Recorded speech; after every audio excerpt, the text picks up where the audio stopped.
Hello there, everybody. Welcome to the First 11 YouTube channel. It's the EFL show, the final of the regular season before we keep doing them throughout the post-season, the playoff season. Of course, Niall, Plymouth fan, Charlie, Bristol Rovers fan, Jeannie, a Blackpool fan, of course, in the playoffs this season.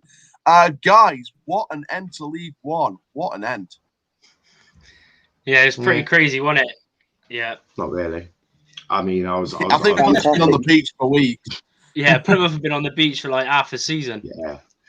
Yeah, it's been. Do you know what? It's been the most relaxing 6 months of my life. Yeah. Jeannie, I think you'll be the most happy out of all four of us with Blackpool in the playoffs. Yeah, to be honest, it feels bittersweet because obviously we got a win against Bristol Rovers, which confirms third place, which is top of the playoffs, which is brilliant. But I'm not happy about having Oxford, to be honest. I thought I should have possibly opened my eyes and knew that Portsmouth would bottle it, but I wanted Portsmouth. Oxford are on a great run of form. They've scored a lot of goals in their recent games. They seem to be flying at the minute. So it's bittersweet, but in terms of the final day in our end, it was brilliant. So I've got a couple of questions. Jeannie, has Plymouth beaten you? Did Plymouth lose to you this year? One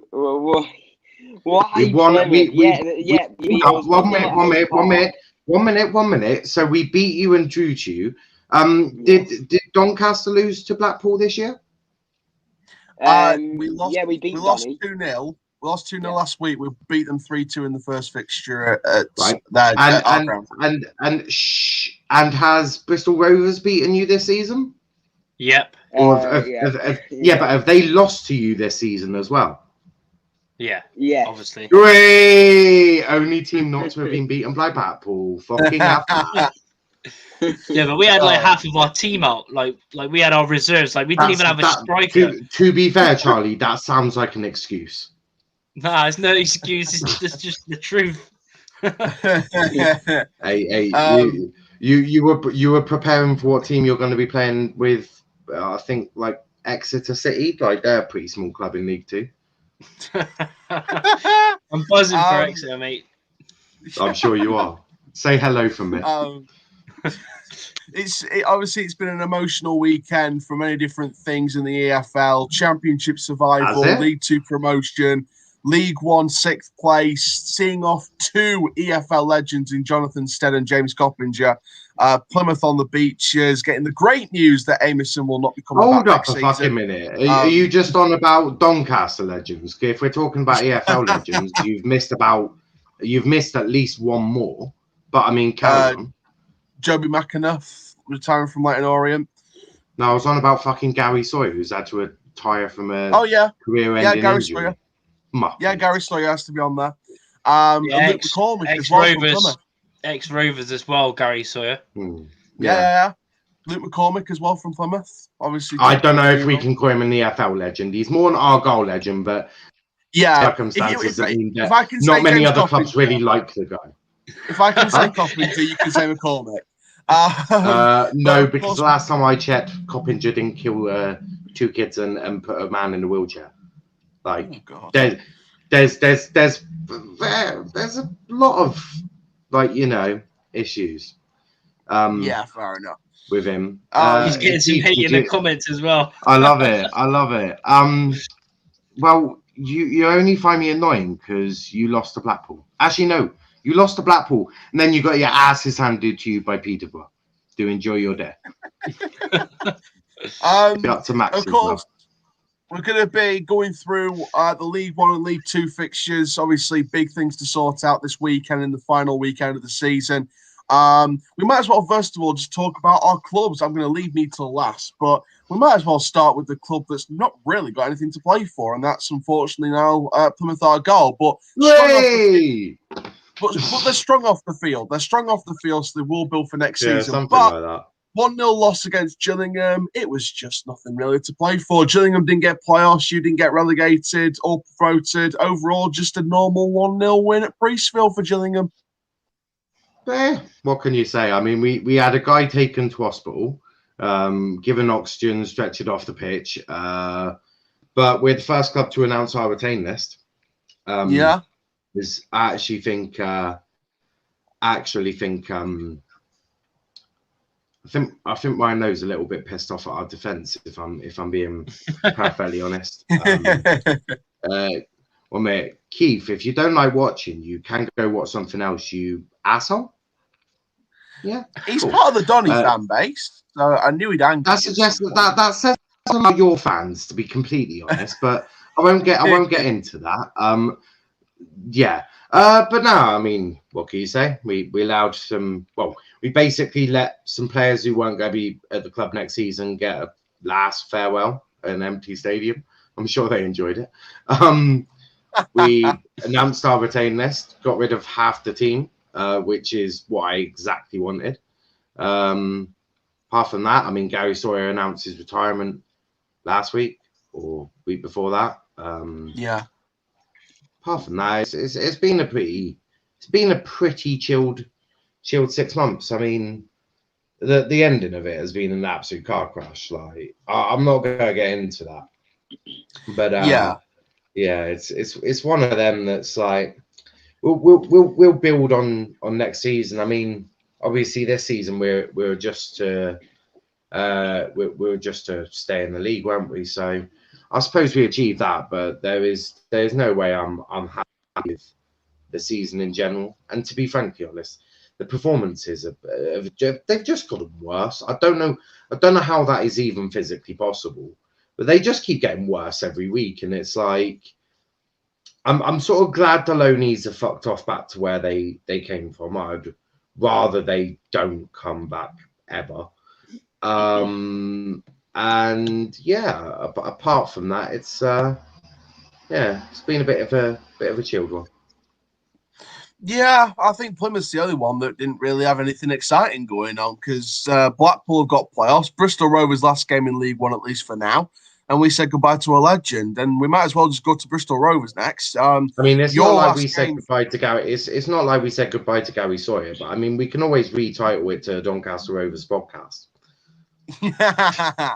But no. Gary Sawyer was a unfortunate retirement, and obviously we all wish the best for him in his retirement. We might as well go to Bristol Rovers next, Charlie. Your last game in League One for now. You might come back the season afterwards, but 1-0 loss to Blackpool, but major surgery needed for Joe Barton. Yeah, I wasn't really expecting much. I mean, to be honest with you, before the game, I thought it was going to be 3 or 4-0, but obviously Blackpool rested a lot of players.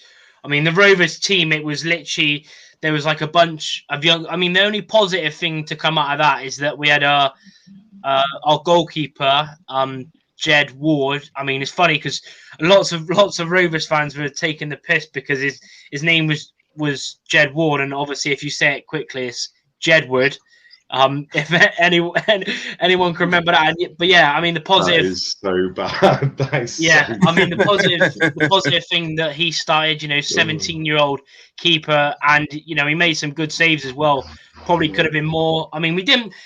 I mean, to be honest with you, I thought it was going to be a lot worse. Even with Blackpool, they had Sims on the bench, Yates on the bench, a few other changes as well. But obviously, Sims come on, within 3 or 4 minutes, he put them 1-0 up, and we had a few decent chances. McCormick, his last game for us, gutted for him and for us because of getting relegated. I mean, if we would have stayed up, possibly we could have tried to get him back, but he's now gone back to Chelsea. But yeah, just thank God the season's over because it has been one hell of one of the worst seasons. Supporting. I mean, it feels worse than getting relegated to the conference. It really does because we've been shit for ages. There's not even last 3 or 4 months. It's been terrible, and we end the season on 28 losses, which is disgusting, really. Embarrassing. Our last 5 games, no goals. Haven't won in 6, and yeah, thank God the season's ended, and I can't wait. There's been a lot of players linked with us so far, and hopefully, Barton said he's got 3 close, signings already, so we'll see what happens. But I'm just buzzing to go back, and hopefully next year we can come back up. Yeah, I think this is a season to forget for Bristol Rovers. I mean, when was the last time you finished bottom of a league? Never, I don't think. Or well, not in my time anyway. I mean, even when we got relegated to the conference, we were like, it was like literally on the final day. But I mean that's the most frustrating thing is that we didn't even have enough fight in us to take it to the final day, which pissed me off most. It's literally been coming for to be fair, 3 months. You shouldn't, but none of you had the bottle to keep it to a final day, so you shouldn't be. Yeah, but true. But it was with us, it's literally been written for like 3 months. So just one to forget. Yeah. And I'm sure Joey Barton was delighted. If you're about to utter the words, it's going to be tough in League 2. Done. Because I've spent a season down there last year, and trust me, if Joey Barton just gets the right players in and plays the right type of football, they'll be up quite easily. Oh no, it's getting worse and worse by the second. No, I wasn't going to say it's tough in League 2, but looking at the opposition next season, obviously, you're still going to play 3 out of the 4 of the playoff teams that don't make it into League 1. But, I mean, who could be your toughest opponent next season in what could be a promotion season? Because you think the other teams going down and possibly the non-league teams coming up, like the Torquay or the Sutton or the Hartlepool, could do a job on a one-off occasion. So, who do you think could be your fixtures to look out for next season? I mean, probably Salford. They're going to be up there because the amount of money they spend. They're getting a new manager. Yeah, and it depends. I mean, it sort of depends who don't go up. Who's in the playoffs because you got Forest Green, Morecambe, Newport, and Tranmere. Yeah, probably Tranmere. They've got a decent squad, but I mean, obviously NIALL can say, if you get the right players in, but the only problem that I have is that how quickly will they gel? But I hope because we're going to be getting rid of a lot of players. Martin said after the game that there's players who he told on the Friday that you're not going to be at the club anymore. And there's going to be a lot. Even the players contracted to us, like Baldwin, they're going to be gone. Whether we get rid of them with 1 year left because they're crap. But yeah, it all depends on how quickly the players gel. Because the only good thing is that he's getting them in early, like 3 or 4 weeks early to start pre-season because our players wouldn't fit as well. That's what he said. So it's going to be interesting. To be honest, I mean, we went through exactly what you're going through with Ryan last year. And to be fair, you can probably take the first 2 months on holiday and still make it out of that league. That's the level of that. I'm not even taking the piss, mate. We were dog shit. I know. I mean, it just depends on what players we have because, there's going to be massive changes and a lot of the, the crap players that were here this season won't be here. So, like Barton said, he wants to get winners in and players that actually want to play for the badge and, because next year there's gonna be a lot of pressure because we're probably going to be the most supported club in the league. Your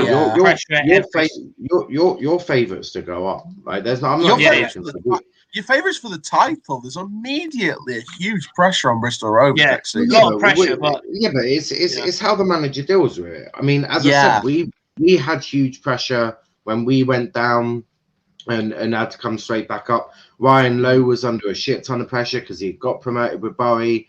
Then he came down to Argyle, and the expectations from not only the fans but from pretty much everyone in the league, which was we were going up.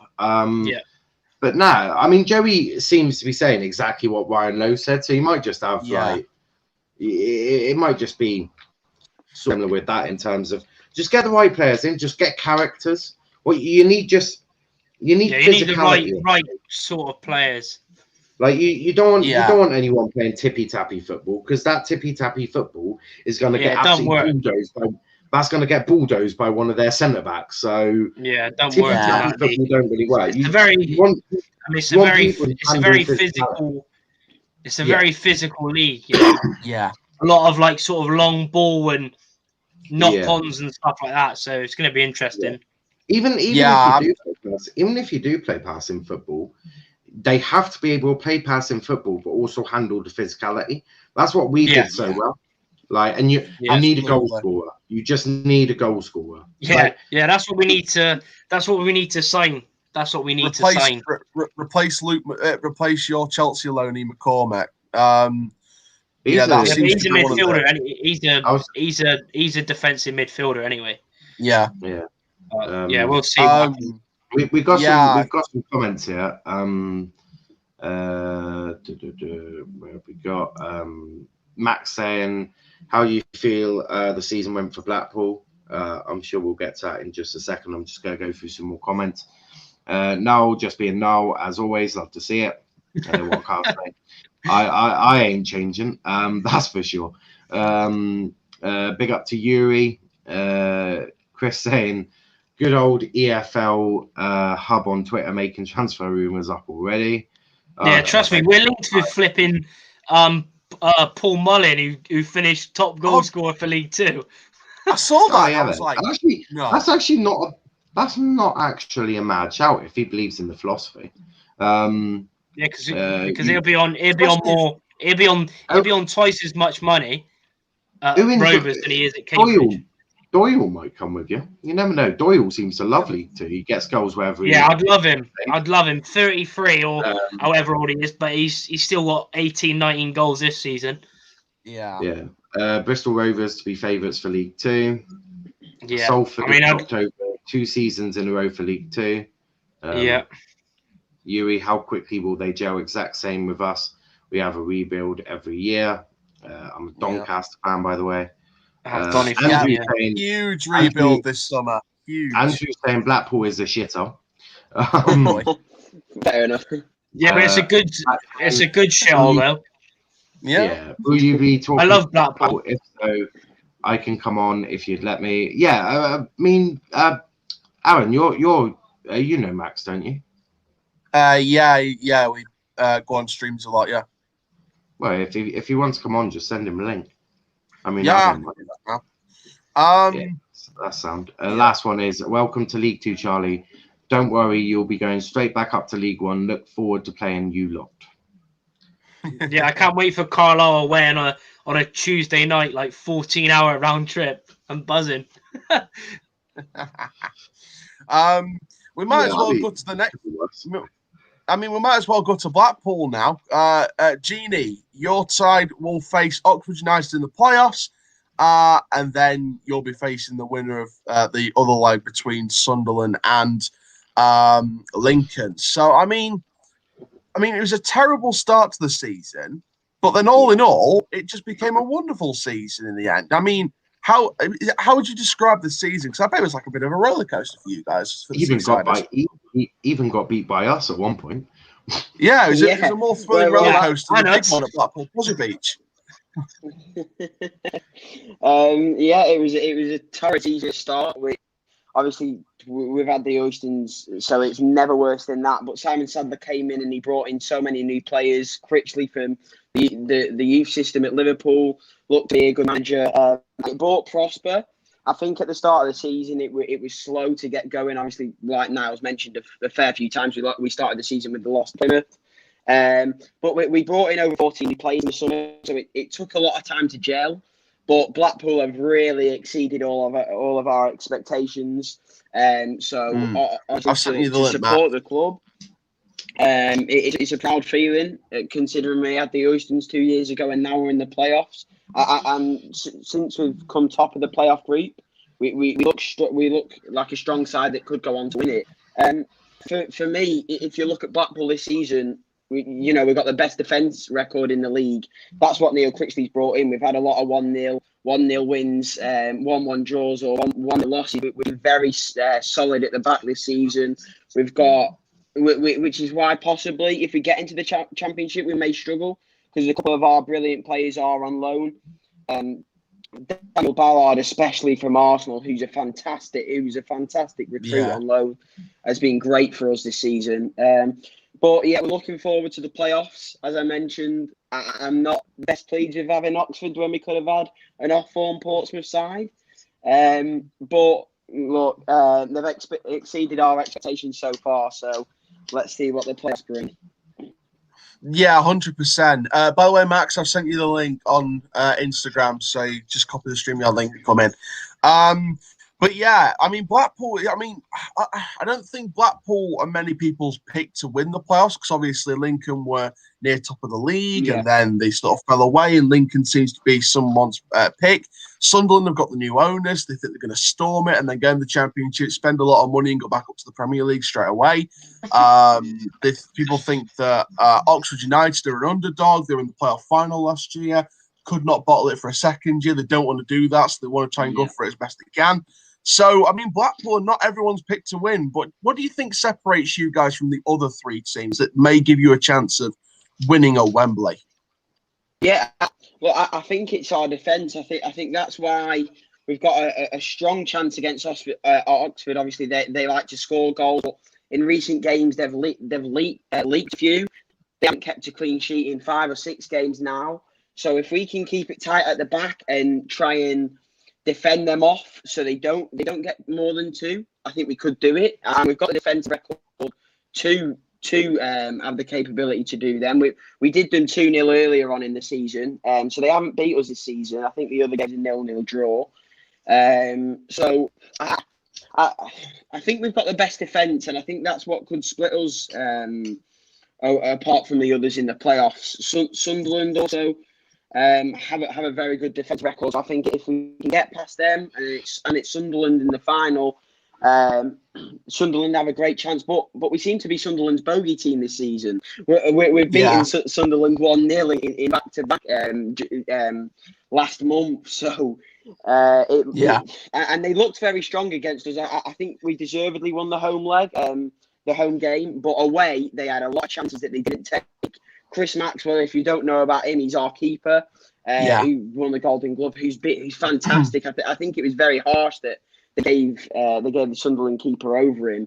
But we seem to be Sunderland's bogey team at the minute. So I think our defence could set us off in the playoffs. We got Jerry Yates in fine form, so I think we could scratch a couple 1-0s. I think on the one-off game, I think we'd be strong. We'd be strong candidates, possibly on a 2-legged fixture. You'd back us to at least concede 1 against some top teams. So it'd be tough. Yeah. If there's one aspect, I'd say our defence.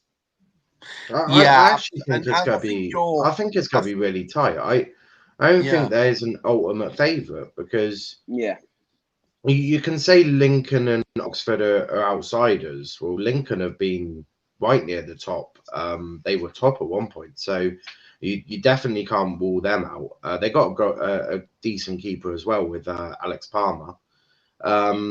Sunderland are still a quality team. I know, obviously, Johnson likes to bottle it pretty much every single time, but they've still got some quality there. Blackpool are still a decent team, but they're not sort of. They can still get beaten. So I actually think, arguably, the League One playoffs are probably the tightest.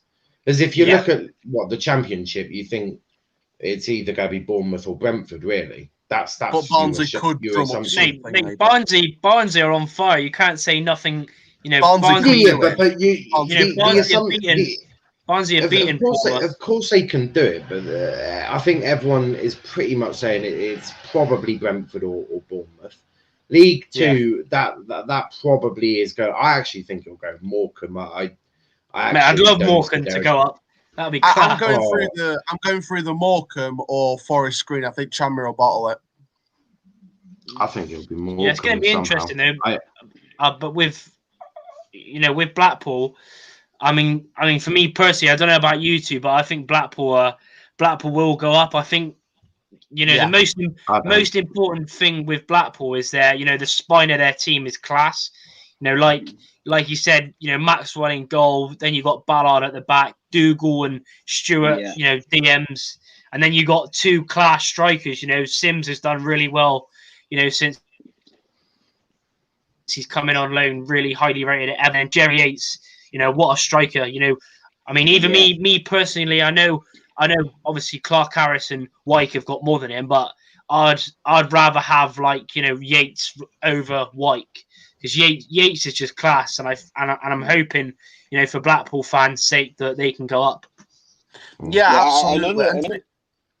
Another strong thing to mention that why we'd look strong in the playoffs is one of our main reasons we're in this place is we are very, very good against the good teams. Hull, you know, we got 3-2 over them. They failed to beat us. We've beaten Oxford. We took points off Lincoln. We've done the double over Sunderland. Beat Peterborough. We've been very, very good against these strong sides. An aspect that let us down is we seem to match the level of opponents that we play. So like we've taken these 1-0, you know, we 1-0 losses against Shrewsbury, Plymouth, which has been a key factor for us. But we are very good against the top side, so that could be a key factor in the playoffs. And I think that, Blackpool compared to, the only thing that will bottle Sunderland is their playoff record, because their playoff record compared to Blackpool's is not as good. So I think that might give Blackpool the edge over Sunderland if it is that final. And by the way, the reason why I say Forest Green may be in League Two is because I think Tranmere might bottle it this season, but they'll go up automatically next season with Bristol Rovers. So that's probably why. I think it'll be Morecambe and Tranmere. Is it Morecambe facing? Morecambe's facing Tranmere and Newport's facing Forest Green. So I think it could be a Morecambe Forest Green final. Yeah, I think if you put all of them together, you probably say Morecambe. I mean, as much as I don't want Derek Adams to get promoted because he's an absolute wanker, I actually, unless he does something mad in the final like he did with us, which was just disgraceful. But it really comes down to bottle, doesn't it? Like. As sort of cliche as it sounds, it's who's got that bottle on the day. Like you can shithouse your way through to the final, but have you got the balls to get over the line? Because we had it where we had Pompey in the League Two playoffs. It was 180 minutes of 0-0. We go get a last minute winner, and then we completely bottle and destroy ourselves in the final. So. As cliche as it sounds, form matters for nothing in the playoffs. If form is non-existent, it really doesn't matter. It's who's got the bottle to get it over the line. That's what's key. And I think that's what separates. I think Derek Adams. I think Derek Adams. Well, it's not just down to the manager at the end of the day. It's also down to players. Yeah, players. In that semi-final or in that semi-final or final situation, it's all about how a manager thrives under pressure, and that could be the thing that separates a good manager from a poor manager or a bottler manager. It doesn't matter about the manager, right? We could have had Pep in that. We could have had Pep managing us in that final, and guess what? We'd still bottle it because the players didn't have the mentality. So players are going to be in line with the manager. The manager can stand there and be shouting. Denmark scored. Was that against Wimbledon in the final? Yeah, that was a penalty. Yeah. That we had already been out by then. I mean, I think we played. Ruben Reid was injured, and he was our best chance of getting a goal. So we weren't going to get a goal. So the minute we went one down, it was going to be difficult anyway. But it doesn't matter about the manager. A manager can do the manager has an element of control, but he's only on the touchline. It's what the 11 to however many subs you can have on in the playoffs. It's what they do. Yeah. Like the manager can set them up in the right way. But if the players haven't got the bottle to get it over the line, you can't blame the manager for that. That's down to the players. And unless it's an absolute tactical howler. If they want it on the day, then you can get it. If the manager does a tactical howler, then you have to blame the manager. But if it's because the players didn't believe in themselves, then sort of that's how it is, really. Playoffs are a real test of how a manager and player thrives in that situation under that pressure. Now, obviously, we've not had anything to play for. We lost 4-1 to Peterborough, already up, but you know what? I don't think there is. I think to Rovers fans, though, rivals can laugh at that. But I think the result was secondary to the occasion. I think that was the occasion. Same with Butler this year. Agreed. Players' fault. Yeah, most people blame the manager, but the players were just thrown in the towel weeks ago. Yesterday wasn't about the result. It was secondary compared to what was actually going on the day. the 695th and final match for the legendary James Coppinger. What a send-off. We've had tributes from Alan Shearer. We've had tributes from everyone else in the football fields. It's been wonderful to see. And I did actually do an interview at the end of the day with Coppinger. We're going to put that up on screen and hear what he has to say after the match. So to end here my day at the Chemo Stadium, I'm here with the legend himself. 695 games, mate. James Coppinger. Where's your statue? Where's your statue? How does it feel now that you've played the last 90 minutes of your career at Oxford Rovers? Yeah, it's sad, but at the same time I'm excited for what's next. You know, I'm got a new role with the club and I'm genuinely looking forward to it. I've had some unbelievable times and memories with the club. But yeah, I have to look forward and I'm very optimistic. Yeah, I think everything outside the club is amazing right now. I mean, next season we've got a brand new manager, brand new set of players coming in. I mean, it seems to be going well for Oxford Rovers. It seems to be, you know, everything's on the up and I'm really excited. I mean, are you excited for next season? Yeah, hopefully I'll have a bit of a say in what happens, try and help the players, use my experience, my 17 years. I know the club inside out and I know the division. So try and share that with them and hopefully that'll work and we can be successful together. Yeah, absolutely. I mean, 17 years, you worked on so many managers, Sean O'Driscoll, Darren Ferguson, just to name a couple. I mean, what's your favourite memory of Oxford Rovers? There's so many to choose from. Yeah, obviously the hat-trick at the semi-final, then beating Leeds at Wembley, scoring the last goal in the last minute to win the league. And then Hull this year, scoring that free kick with the goal kit is. Oh, that was amazing. I'm just really gutted the fans couldn't be in and share that with me today, but at the same time, hopefully we can do something next season. Yeah, and finally, as a bit of a laugh out loud question, are you relieved you're not going to see #1 more year every year now? No, I genuinely, you know, the support that I've had. Although fans can't be in the stadium, the support I've had through social media and messages has been overwhelming. And it just shows sort of how much the fans mean to me and how much they meant to me. So it's been unbelievable, and I'm really looking forward to hopefully having a game and saying goodbye. Yeah, I just want to thank them and for their constant support. Yeah, absolutely. Well, I grew up watching you ever since I was a kid, and I just want to say from the bottom of my heart, you grew up with me as a club, so from the bottom of my heart, thank you very much. Brilliant, thank you. Much appreciated. Cheers. All right.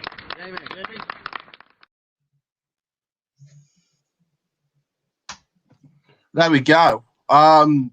What a man, what a legend. Pleasure to speak to, amazing honor to speak to. He's one of my sporting heroes, so it was wonderful to get that interview at the end of the day. I mean, Charlie, 695 games, nearly 100 goals in a 17-year career at one club. I mean, when Alan Shearer gives you a tribute, you know it's someone special. Yeah, I mean, pretty class career, like you said. You know, been playing for so long. Always, I mean, that's the sort of good thing. Even though we're relegated, he's obviously retired, but the amount of times he scored against Rovers, you know, scored against us this year. You know, played against us at my very first game I watched with Rovers as well in 2007 at the Millennium Stadium in the JPT final. But yeah, great career. Obviously, you Donny fans are going to miss him a lot. But you know, stuff happens like this where players retire, and it's unfortunate as well because fans obviously didn't, even though obviously you guys met him, a lot of you met him on the weekend, you know, you didn't, you know, get to see him during the season playing. But yeah, great career and a Donny legend. Yeah, trust me when I say this, it was a mad day. We had flares, we had chants, we had I think we had about around 1,000 people there, around 1,500 people there. It was wonderful when it was at its peak. Yes, the result was awful, but what a day, man! What a day. I mean, NIALL. I mean, obviously you just saw the interview there. I mean, seems to be very exciting next season for Donny Rovers. I mean, what did you think of his thoughts after his last game? Same with pretty much anyone that retires, isn't it? They're sad. They want to still be playing. Had a great time at a club. Like I'm sure Gary did his one, and obviously I felt more attached to that one than this one. But to be blunt, I don't really care about him too much, like, because I don't have that connection with him. Say that. And he's just muted you, so he can't hear you. He can't do that because he doesn't have. He's not logged in. But no, like, yeah, I don't really know what to say. Like, yeah, it's a club legend that's gone. I mean, people come and go, isn't it? Like, that's just football. Just be thankful that he stayed with you for 17 years. Like, that shit don't happen often. I don't think we'll ever. Yeah, literally, that will never happen again. You know, stuff like that, like Coppinger, Lampard, Terry, never happen again. You might see Messi. The occasional one. You might see maybe. The occasional. I probably see Rashford staying at United for his entire life. He Manchester born and bred, and he probably don't want to leave. Potentially an Argyle lad could do it. I see no reason why not. A couple of our youth, but you just can't predict football these days. It's yeah, especially with money, the money involved. Yeah. It's such a weird place. Obviously, a Doncaster legend moves on, and that's what I've really got to say on that. Yeah, that's the good. No, thank you very much. Obviously, I'm not sure what I've said to these things, but yeah, crack on, man. Was it the bit where I said I don't really care much about him? That was the no. Thank you. I was just happy you said it was. You said it was. I'm just going to say that from a Donny fan, it means a lot. Oh, so. Well, I was hardly going to call him anything else, was I? Yeah, I'm just going to say, whenever one of the Rovers legends retire, I'm gonna bring it on here as well and do a video. If that's right. But yeah, we had a lot of wonderful tributes from people in football. Alan Shearer, people from the BBC. We had loads of good mentions on high quality. Yeah. BBC, what an organisation. No, but to be fair, there was some wonderful tributes. And, Coppinger came around literally every single person, like every single one of the thousands of us that was stood there behind the barricade. He came round to every single one of us, took about an hour to get round everyone. And then, he let me stay, I stayed behind and he let me wait till everyone's gone. And I got to do the interview in front of the press, behind me and Cops. So, credit to him and the club. Did you not consider that maybe he wanted to go home, have a roast dinner with his family? Like, he was happy to do the interview. Basically held him hostage outside the Doncaster Rovers Stadium. Whilst man's like, I want a fucking potato. I've not got pre-season. Fuck me. Give me 8 potatoes. Did you not think that he might want some potatoes? Yeah, especially after he's just lost 4-1 to Peterborough's second team. Yeah. I'm sure he was absolutely delighted. I didn't even say on the game yet.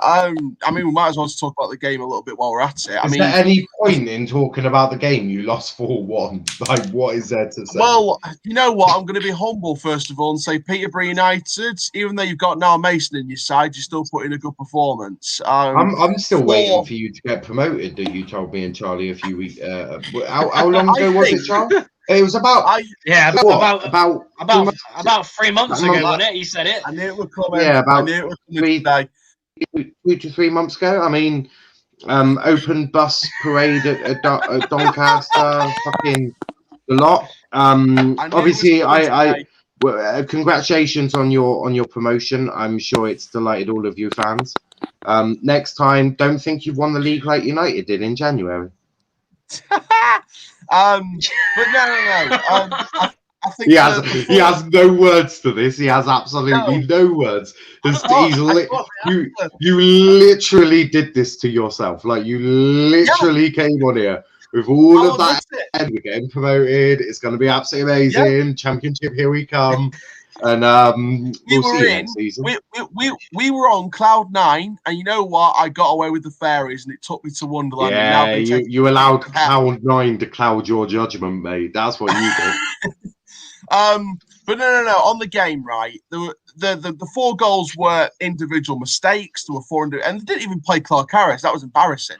And then Reece James got the injury time goal in the second half. The second half, we actually played better, but we just didn't get the goals to show for it, because we had about 4 or 5 chances to drag it back level. But it was not a good performance at all. Not a great way to send out the legends. The only positive is the fans. The fans were immense. You know, you see what fans? There was no fans in the stadiums, mate. No. Outside behind the barricade. Hold on. Isn't the wall of six still happening? Not on this occasion. Trust me. Oh, Aaron, you're gonna get a knock on the door from the. Yeah, do you know what? You have put lives at risk. You have put lives at risk to go celebrate some football. That is disgraceful. Utterly disgraceful. You didn't say that for the fucking Cambridge fans. You ought to be ashamed of yourselves. Absolutely ashamed.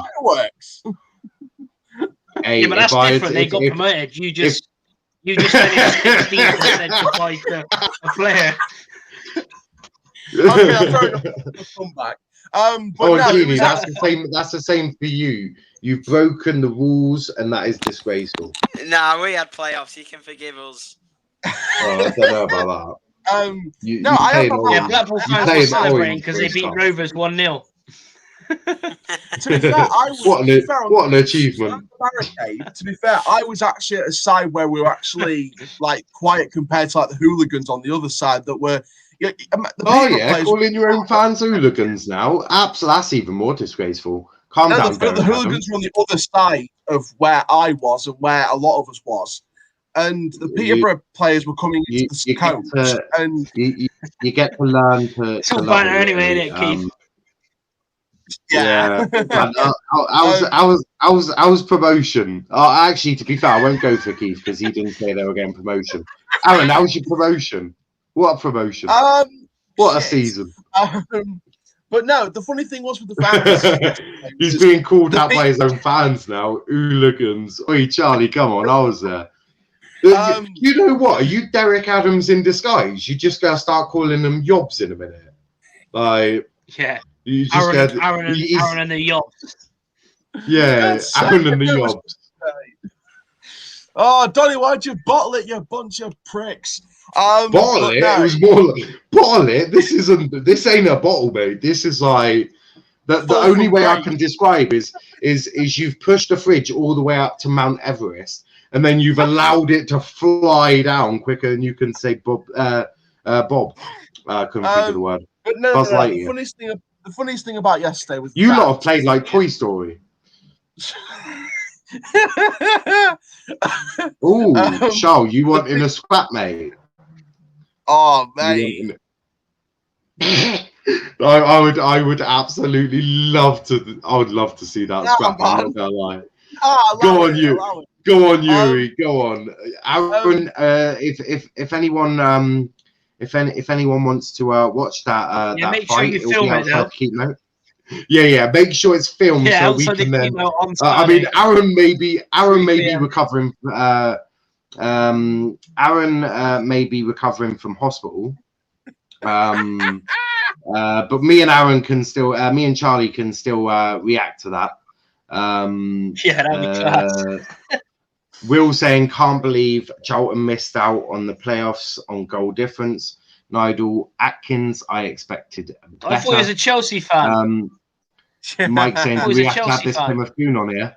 Again, if you don't like it, there are other channels you can go watch. Plymouth Goon, mate. Enjoy. Interesting. Now can't talk about legends. Hold on. Now can't talk about legends. There's only one recent legend killed 2 kids. Well, no, I literally, if you open your ears, right, you see these things here. They're called a fucking, right. Normally helps if you open them and listen. I've said you can't really call Luke McCormick a legend for what he's done. I was actually referring to Gary Sawyer as our legend, to which he's basically played all but I think 4 or 5 years away from Argyle. So he's basically played his entire career at Argyle, came through our youth academy and played over God knows how many games. So I think it's like 298. So I think I can call Gary Sawyer legend. don't think I've ever said Luke McCormick's a legend. I know some people use that phrase, but I tend to think that that's probably not the best word to describe him. But yeah, as I say, open your ears and you might learn something. Yuri saying I'm putting it on OnlyFans, so I'll get money. Will saying, Charlie, are you looking forward to League 2? Yeah. Mate, I'm buzzing, mate. Buzzing. Absolutely over the moon. 10,000 fans at the them next year. Buzzing, mate. I'm a Chelsea fan. Haha. Will is the undercover Charlton fan now.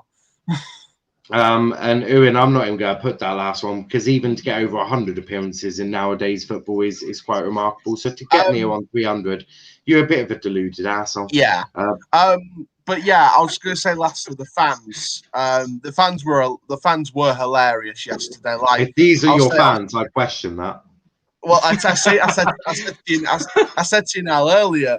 The Peterborough players are coming off the pitch, and Charlie, you know now Mason what he's been through the last few years. You know what he went through in terms of police incident. He was going on the coach, and you had the Rovers fans.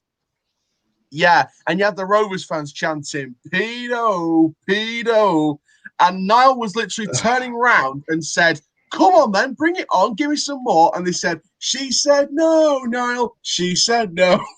And it was just like, it was just howling the fans on. And the atmosphere and the electricity from the fans all day was it was brilliant. Some of the chants I didn't like. Some of them I did like, saying straight back down as Peterborough were leaving the ground. They had chanting Wednesday. And then when John Taylor came out, they said, "Johnny Taylor is a red. He hates Rotherham."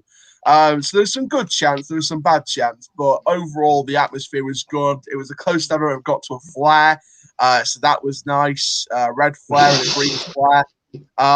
So it was nice to see different colour flares. I have been the only flare I've seen close is like the videos of the Glazer Out protests and the Arsenal protests. So that's the only real time I've seen a flare. So it was nice to get like a couple of meters away from a flash, so it was really cool. I'm going to go for a couple of your fans now. I'm going to enjoy this one.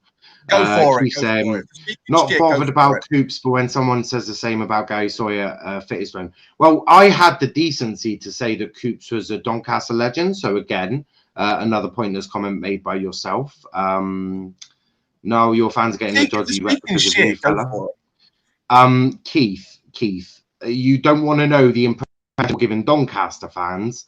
Let's put it this way: most of them think when we chanted pedo to Niall Mason yesterday, we need to look at our own fan base if we're going to talk about other fan base. And Keith, I would suggest you need to have a look at. I suggest you have a look at yourself. Doncaster when it happened as well. He was at Donny when it happened. He wanted pedo, and she said no and all that stuff. Keith's getting a bit. You're giving Doncaster a bit of a rep, a dodgy one at best. Charlton saying, Will saying, Charlton are nearest team to me. One of my best mates is a Charlton fan. I bantered her so badly when they didn't go up. We've done the same to Charlton. We'll have to get Will on here. Undercover Charlton fan. Charles, I'll give you a flare next game. I see you out. Yes. Rachel's just watching. She's like, "Oh crikey! I mean, how many more is he gonna go for?" Yeah, big up to the thumbnail girl, as Aaron would say. Yeah, thumbnail girl, obviously, as Aaron would say. Oh, them files are class, though, that she done. Yeah.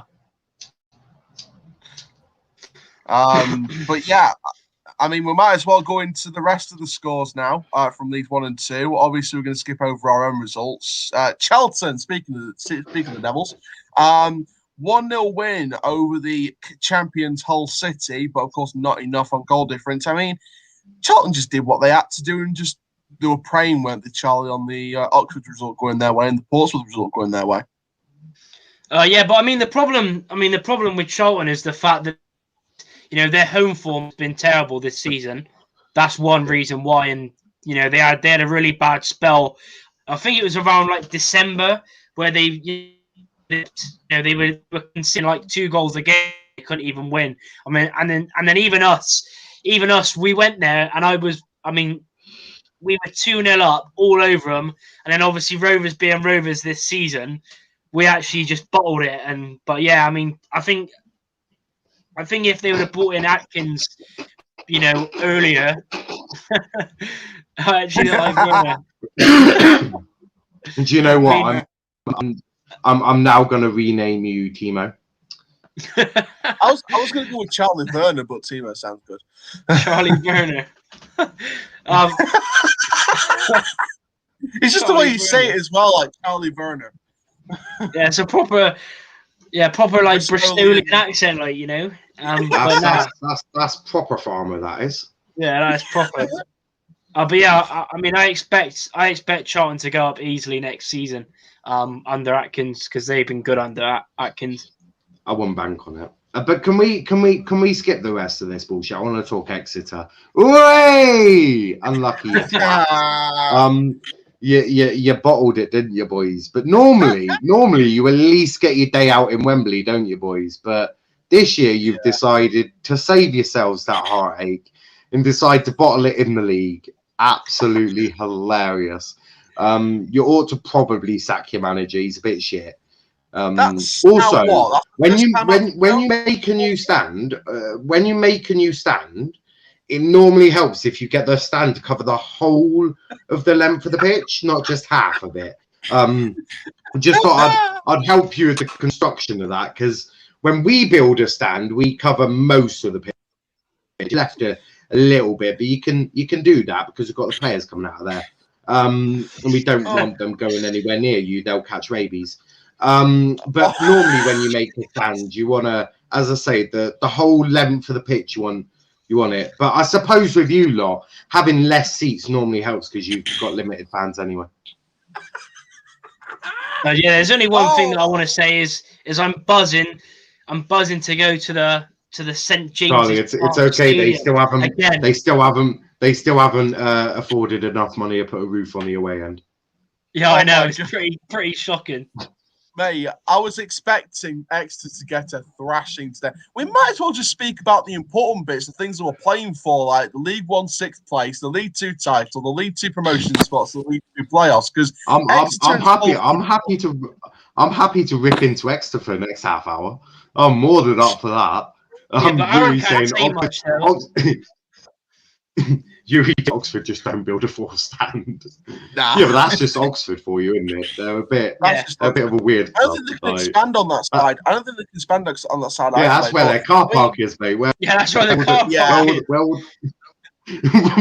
Where do you intend on putting the cars? On the pitch? If there's a way of designing the full stand that it can incorporate the area that it's in, then it's fair enough. But they need to be really clever. So much hate for Exeter, do I? Really? Long story. Rachel. Well, it's not really. It's not really.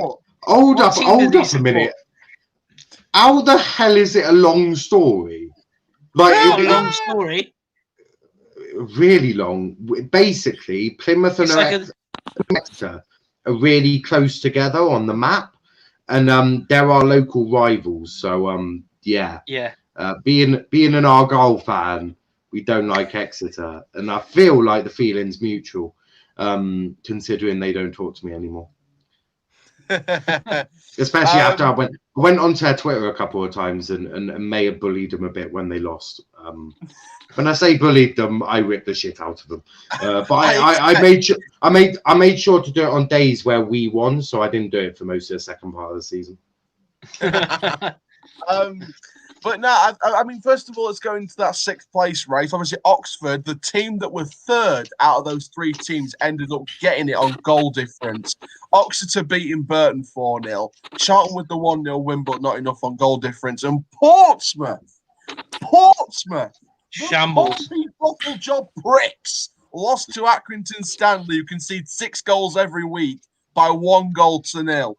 Jesus Christ. And today it was announced that Danny Cowley is signing a new long-term deal as the Portsmouth manager. Charlie, do you think Portsmouth will bottle it next season? And how happy are you for Oxford United getting it a second year? Well, just before you answer that, Mac, just want to say this to Max. Make sure if you go into Exeter, you get a full set of jabs. That's all I'm saying. You don't know what you can catch down there. Yeah, I mean, with Portsmouth, I'm not surprised because even we battered them, a couple of months back. But just same every year. The last few years they've lost in the semi-final. They've been a bit like Man United.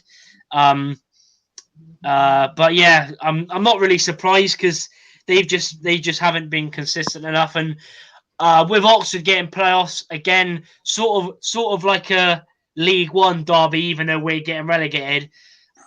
With Oxford, I'm not really too happy because I can't stand Oxford and our older striker of a snake that was at Rovers and went to City play for them. But hopefully, Exeter City. No, Bristol City. Oh. Matty Taylor, our old striker, plays for them. But yeah, I mean, to be fair, they've done. I think it was the first 3 months into the season they were behind us, and then they've gone on some run and finished like 40 points ahead of us or something. So yeah, fair play to them. Another Matty Taylor. He's manager of Exeter City, and he bottled the league this season. Oh yeah. But yeah, I mean, there's only one thing to decide in League One, and the rest of it was just seeing out the legends and just getting this high. I mean, Crewe got that nice top half finish, their highest finished in 15 years with a 3-2 win over Shrewsbury. So it was good for Crewe, and they've got a nice, they've got a nice academy to first team kind of philosophy going. They've also got a dickhead manager, so I'm sure that'll work well. Yeah, Artell's not the best manager in the world. But I like their style, though. I like their style where it's like academy to first team. It's like homegrown. Like Perry and G, the captain, and Harry Pickering's going to Blackburn Rovers this summer. And they've got like the next generation of youth academy prospects coming in with their sort of top player, Owen Dale, I think his name is this season. So, I think Crewe could build on this season. The only problem is, though, with Crewe, I mean, I was on another different League One sort of podcast a couple of weeks ago, and there was a Crewe fan on there, and he was saying a lot of their, younger players like Kirk, who come through the academy, Dale, like you said, Pickering's going to Blackburn, Perry NG's gone to Cardiff. A lot of their players they're going to be selling, so they're going to have to, because obviously Crewe aren't, they're really small club. Really, I mean, they've only they're just not financially stable, are they? Yeah, exactly. So they're gonna have to sell players because unless they get some kind of ownership change with a bit of financial investment pumped into it. Oh yeah, mate, I mean, there's loads of them waiting for clubs at the moment. Yeah, because they had like a thing with the owners. Did they put out like a statement or something like at the start of this year with the owners, and they were sorting out some kind of court case or something like that, and there might be there's issues with owners all over the football league, mate. Like, I mean, it's pretty bad. But Crewe is. I mean, the thing is as well. Even if you try and put money into it, it's quite a. They don't get. Not being horrible because I do like Crewe as a club, but they don't get many fans. They're never gonna. Unless they go on a really good run. I'm pretty sure one of their stands is named the ice cream stand. Yeah, it is. It is, I think. Yeah. That's embarrassing. Obviously, League Two was the most competitive league, in my opinion. Title, promotion, playoffs, all still to be decided. Of course, Exeter City, the bottle jobs of the century. Salford City, the class in '92, but no success. Bottle in the playoffs, Forest Green and Newport, Tranmere joining Morecambe, and promotion for champions Cheltenham back in League One for the first time since 2009, Cambridge back in for the first time since 2002, and Bolton back after a year. So, Charlie, 3 teams that could do very, very well next season. Cheltenham have got a good squad, Cambridge have got a good-looking squad, and Bolton just keep growing and growing. Yeah, I mean, first off, congrats to Cheltenham. Pretty cool to me. Don't have a big budget, but the players they brought in were class, like Alfie May. I think that was their first league title in like 15, 20 years or something like that. Yeah, I mean, they got a great manager. The players they brought in, which are good. Circum, obviously, Niall knows him. He scored against Plymouth a few times when he was at Exeter, but for some stupid reason, we got rid of him on a free in the summer. And of course, he goes to Cheltenham and gets promoted Bolton, and they've got 3 of our players. They've got Blair, Williams, and May. Andy Williams, who used to play for Rovers as well, and then Alfie May, but then Bolton. I mean, fair play, because we all looked at it I think it was about 4 months ago, even 4 months ago. They were like 19th in the league. They were near the relegation. They've gone on some crazy run to get automatic promotion. Fair play, good signings as well. I think Sarcevic, who was obviously Noel probably don't want me to talk about because he done quality there, and obviously he wanted to move back up north, went to Bolton, done well. Owen Doyle, the funny thing with Circum, right, is apparently at one point we were even linked with him. Could you have imagined? Yeah. Could you have imagined the Exeter fans if we decided to just? The tears that would come from Exeter would have been unreal. Exeter were crying their own blood. That's how much they cry. Freaky. But I was going to say, you think you're harsh with Exeter roasts? I can go a long distance. But I have a bloody reason to be harsh with Exeter. What's your reason? I just fucking hate them. Yeah, but Donny and Exeter are pretty much both the same. They're the bottle jobs of their own respective leagues, and they play they have some dodgy fans. That's for sure. The only common bond we share with Exeter is that James Coppinger came from Exeter to us for £50,000. Yeah, but you still I didn't even know that. There's plenty link in your clubs. You both got dodgy fans. I mean, what's his bloody name? He's that irrelevant. I've forgotten his name. Keith. That's the one. You've got dodgy fans called Keith. You've got you both play in red and you both bottle it.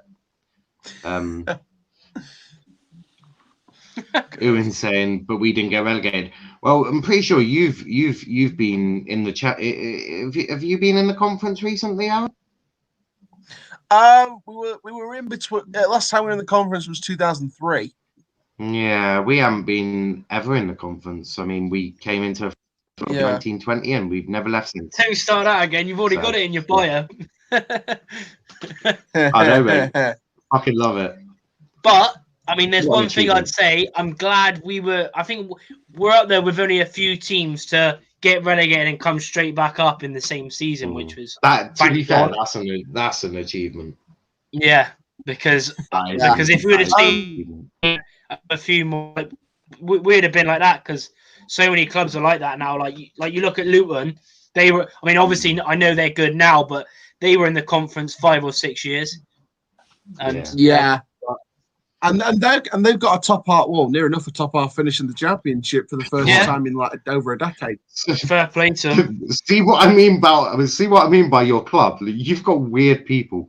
Our owners never burned down our fans. The biggest fucking twat in the year. Yeah, but I'm just saying you're not making your club sound any better by putting that comment in there. But congratulations. No, of course. I know, but we got away with that, thank God. But yeah, I mean, we spoke about Cheltenham and Bolton, Cambridge. First time since 2002, they're in League One. I mean, Paul Mullen's been their goal threat. Wes Houlihan's been a bit of experience, and Mark Bonner, he's just signed a new 3-year deal now today. So I mean, it just gets better and better for the university club.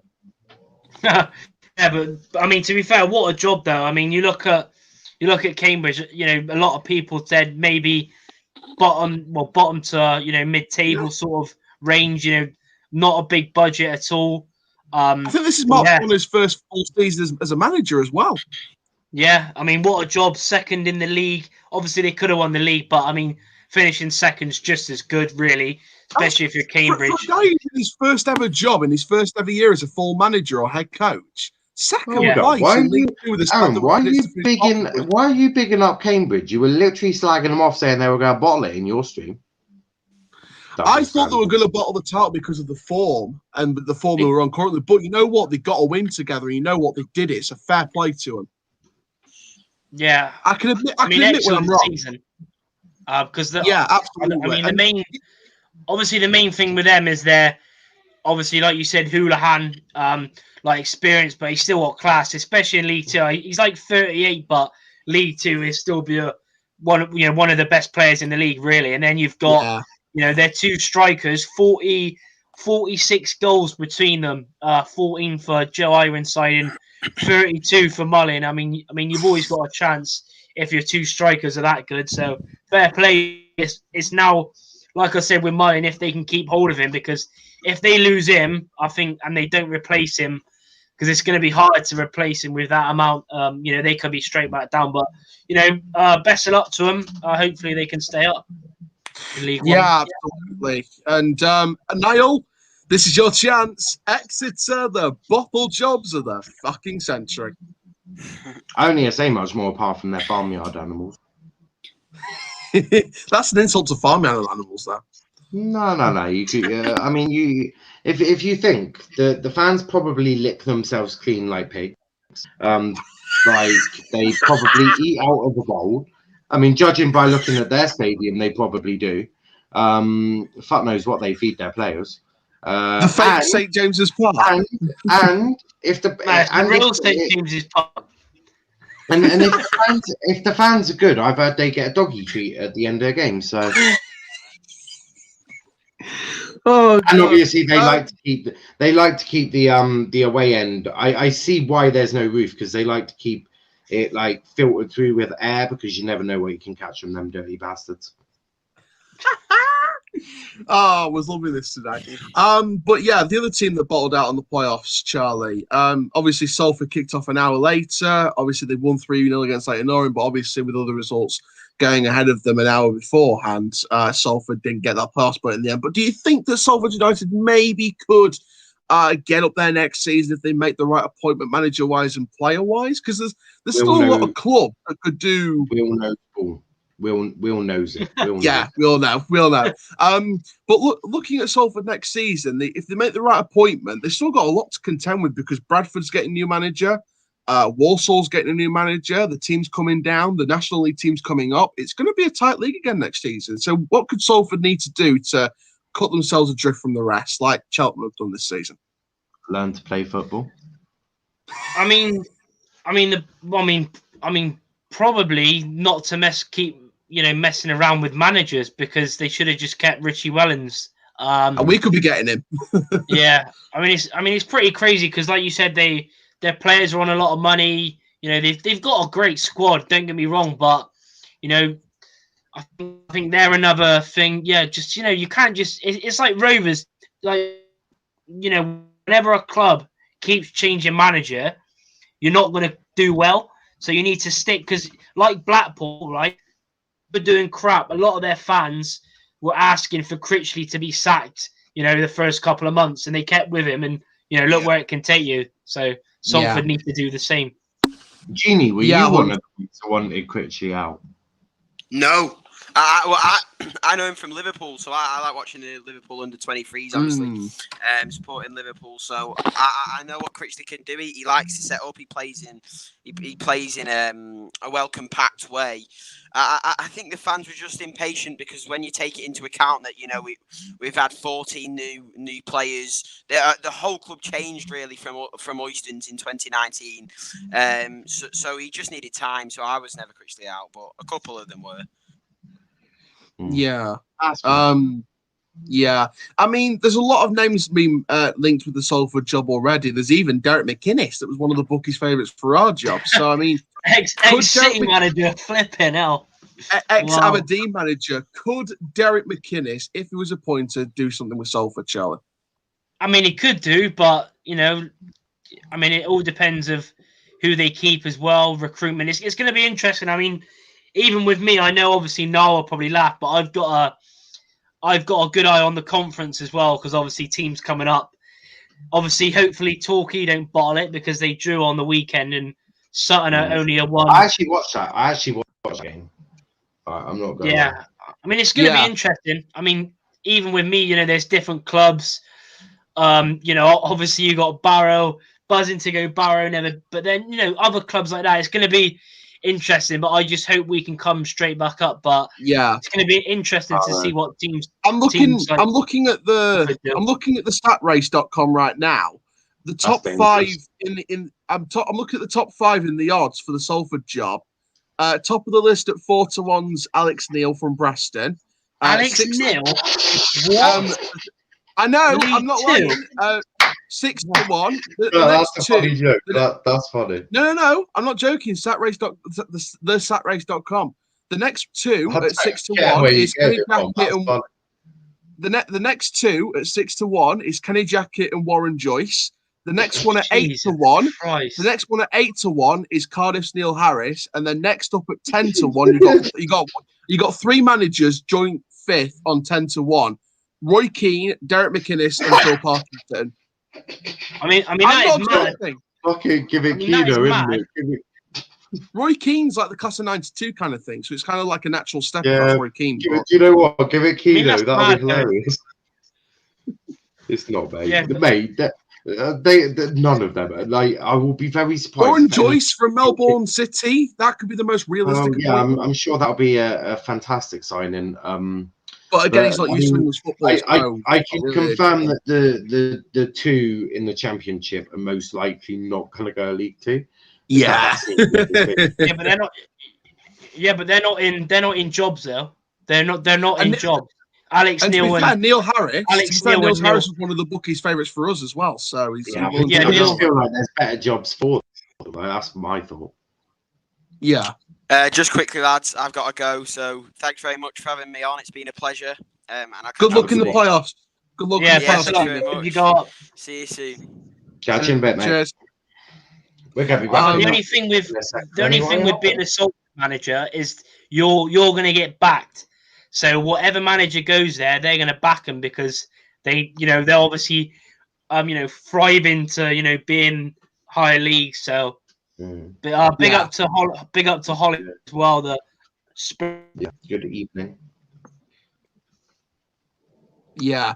I mean, obviously the sack race, we're going to keep our eyes on the sack race for all the jobs going on. Bradford, Walsall, Salford, Donny, all these things going off. But yeah, it's going to be interesting. Obviously the playoffs are going to be coming up. We're going to still do the EFL show, get the transfer reports rolling. Obviously, when we get new manager announcements from the likes of Bradford, Salford, Donny, Orient, all these different manager appointments, we're going to let you guys know on the show and share our thoughts on them. But we're going to wrap it up there. But that, in terms of the regular season, is it for the EFL show. But we'll be back ready for the playoff season to commence. This is where the nailing down of the drama comes in the Football League out of all three divisions.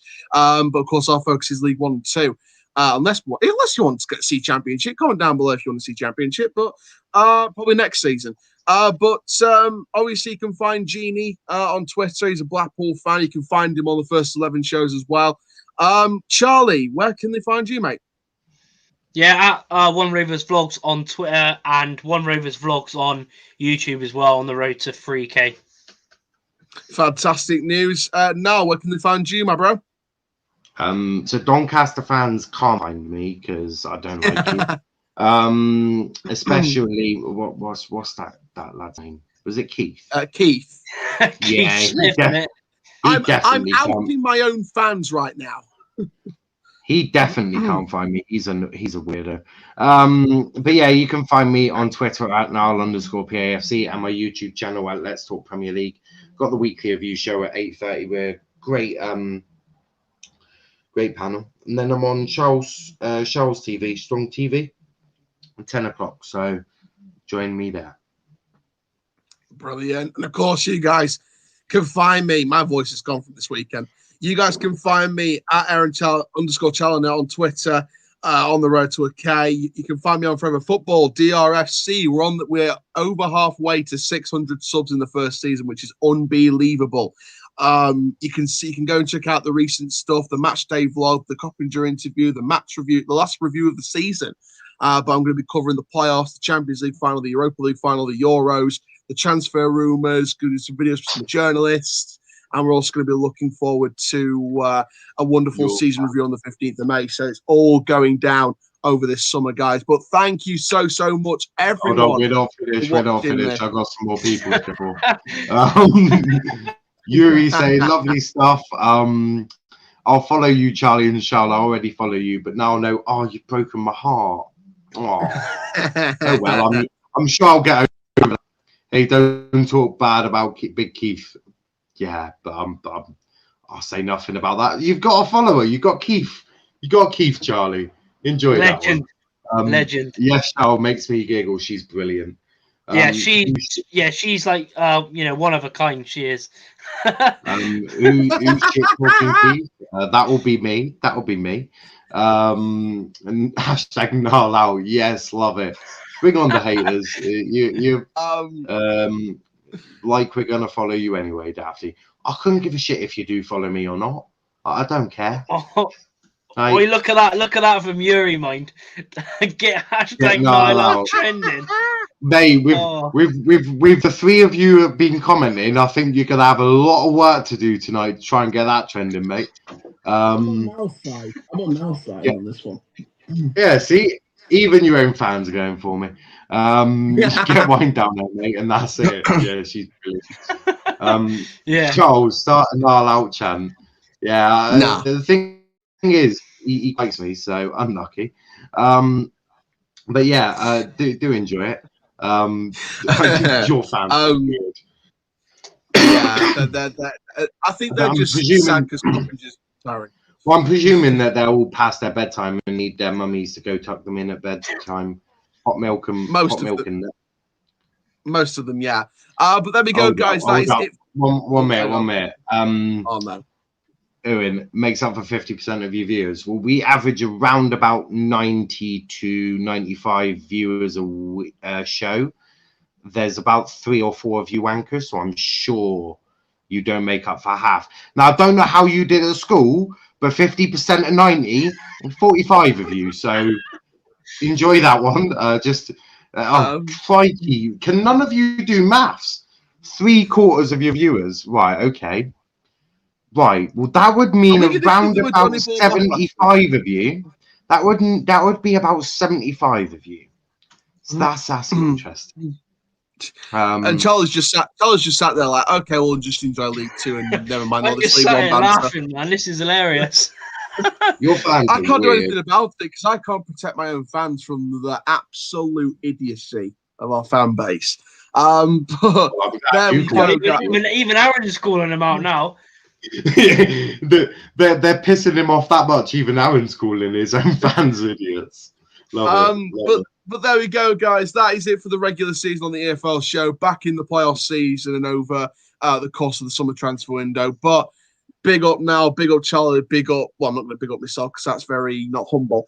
But we'll see you guys for the next show on Monday. For now, up the Argyle, up the Gas, up the Rovers. They have their own channels, dickhead. What? Niall's got his own channel as well. So why? I definitely don't want any of them anywhere near my channel. They'll get blocked straight away. The only reason I haven't blocked them off this channel is because it ain't my channel. I don't know. But I mean, he just said that we've got our own channels and you don't, but clearly you have your own channel. Oh, I do have my own channel, but I'd rather them not anywhere near me. Yeah, I'd rather. But no, see you guys. That is it. That is full time. See you guys. Don't hell abuse at us. Thank you very much. Hey, it's only me that they're abusing. I love it. Come on, bitches. We were.